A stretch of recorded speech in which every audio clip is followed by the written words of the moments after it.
China के द्वारा Taiwan पर भी किसी हमले की आशंकाएं लगातार बनी रहती हैं। वहीं नॉर्थ ईस्ट एशिया में कोरियन पेनिनसुला में नॉर्थ कोरिया के तानाशाह किम जोंग उन का जो एक आक्रामक व्यवहार है वो लगातार जारी है। किम जोंग उन ने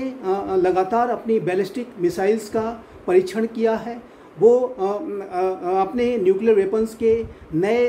टेस्ट की धमकियां दिया करता है और जाहिर है कि नॉर्थ कोरिया के द्वारा साउथ कोरिया पर लगातार हमला करने की धमकियां समय समय पर दी जाती हैं और जिसको कि ध्यान में रखते हुए साउथ कोरिया और यूनाइटेड स्टेट्स ऑफ अमेरिका के बीच में भी बड़ी ड्रिल्स कंडक्ट की जा रही हैं। जापान भी उसमें पार्टिसिपेट करता है। तो विश्व में अनेक जो फ्लैश पॉइंट्स हैं वो दिखते हैं जहां कहीं युद्ध शुरू हो चुका है और अन्य जगहों पर युद्ध की आशंकाएं बनी हुई हैं। तो ऐसे स्थिति में पूरे विश्व में एक रणनीतिक अनिश्चितता की स्थिति, एक नए शीत युद्ध का खतरा दिखाई देता है। पोलराइजेशन बढ़ रहा है और जाहिर है कि जो रशिया के द्वारा यूक्रेन पर हमला किया गया उसमें जो रशिया को उस युद्ध में अपेक्षित सफलता नहीं मिली है और रशिया की मंशा ये थी कि यूक्रेन के ऊपर हमला करके उसे अपने कब्जे में लिया जाए और वहाँ पर अपनी द्वारा पसंद की सरकार को बिठाया जाए, जिसमें कि रशिया को सफलता नहीं मिली क्योंकि यूक्रेन के साथ यूनाइटेड स्टेट्स ऑफ अमेरिका और नेटो की शक्ति है और रशिया यूक्रेन का युद्ध परोक्ष रूप से महाशक्तियां ही लड़ रही हैं और यूक्रेन का इस्तेमाल एक अखाड़े के तौर पे हो रहा है। तो ये जो रशिया को यूक्रेन के युद्ध में अपेक्षित सफलता नहीं मिली, इससे रशिया को अब इस बात का एहसास है कि वो स्वयं से की शक्ति के साथ ही अमेरिका और वेस्टर्न कंट्रीज़ को चैलेंज नहीं कर सकता, उनके ऊपर प्रभाव स्थापित नहीं कर सकता। तो ऐसे में रशिया अब चाइना की तरफ भी तेज गति से आने वाले समय में कदम बढ़ा सकता है। चाइना और रशिया का जो आपसी जो कोऑपरेशन है वो और तीव्र हो सकता है। दोनों ने पहले ही अपनी पार्टनरशिप को एक नो लिमिट पार्टनरशिप का दर्जा दे रखा है और चाइना और रशिया की इस बढ़ते हुए कोलैबोरेशन में जाहिर है कि ईरान भी उसमें शामिल हो रहा है। ये स्पष्ट रूप से दिखता है। रशिया यूक्रेन के युद्ध के दौरान ईरान ने रशिया को अनेक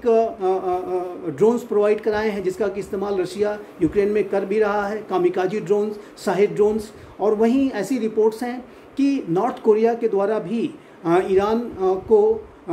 ऐसी भी रिपोर्ट्स हैं कि नॉर्थ कोरिया के द्वारा भी रशिया यूक्रेन युद्ध के दौरान वेपन्स प्रोवाइड कराए जा रहे हैं और रशिया के रक्षा मंत्री के द्वारा जो नॉर्थ कोरिया की यात्राएं की गई उस दौरान भी ये जो नॉर्थ कोरिया और रशिया के बीच का जो डिफेंस कोऑपरेशन है वो गहरा होता हुआ दिखाई दे रहा है। और नॉर्थ कोरिया के तानाशाह किम जोंग उन ने जो रशिया की यात्रा हाल के समय में की उसमें किम जोंग उन रशिया से अपने यूक्रेन के युद्ध में रशिया को सपोर्ट के बदले में वो एडवांस वेपन सिस्टम्स चाहता है। किम जोंग उन की जो मंशा है वो सैटेलाइट बेस्ड जो वेपन सिस्टम्स को डेवलप करने की है और अत्याधुनिक सबमरीन्स को जो बनाने की जो